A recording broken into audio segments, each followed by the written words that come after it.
কারো রুমের নিচে সেফটি ট্যাঙ্ক থাকে, তাহলে সেই রুমে আবাদত করলে কি হবে? সেফটি ট্যাঙ্ক কি? সেফটি ট্যাঙ্ক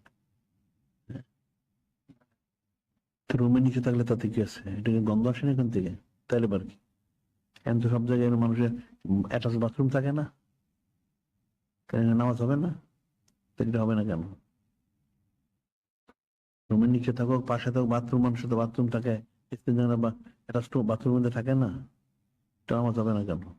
নাপাক যদি না হয় আর দুর্গন্ধ যদি না আসে, দুর্গন্ধ আসলে নামাজ হয়ে যাবে, তবে এটা দুর্গন্ধের জন্য এটা কারাহিয়ত হবে, কিন্তু নামাজ হওয়ার জন্য তো পবিত্র থাকা সত্য,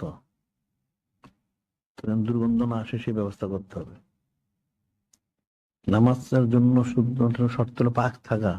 লোকের শরীর পাক হইতে হবে, কাপড় পাক হইতে হবে, স্থান পাক হইতে হবে, এই শর্ত। যদি তার স্থানটা পাক হয়ে যায়, নামাজ পড়বে, তার শরীরটা পাক থাকে, কাপড় পাক থাকে, তাহলে তো পাক হইলে হবে। এরপর তার সতর টাকা অন্যান্য শর্ত সারা যেগুলো থেকে ক্যাবলামুখী পরে আলাদা। তবে স্থানটা পাক হইতে হবে, শরীরটা পাক হইতে হবে, কাপড় চোপড় পাক হইতে হবে, সতর টাকা থাকতে হবে।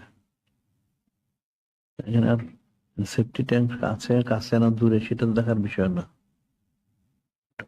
আর একটা হলো দুর্গন্ধ যেন না আসে। এখন যদি কোনো একটা লোক কোনো সফরে যায়, এখন গিয়ে একখান নামাজ রক্ত হয়ে গেল, রক্ত প্রায় শেষ হচ্ছে, এখানে যে জায়গায় নামাজ পড়বে জায়গাটা পাকা, কিন্তু হয়তো দূরের থেকে কোনো দুর্গন্ধ আসতে পারে, নামাজটা ছেড়ে দিবে, নামাজটা পড়তে হবে।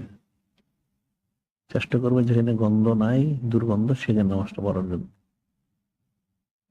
যেমন কাঁচা পেঁয়াজ, কাঁচা রসুন,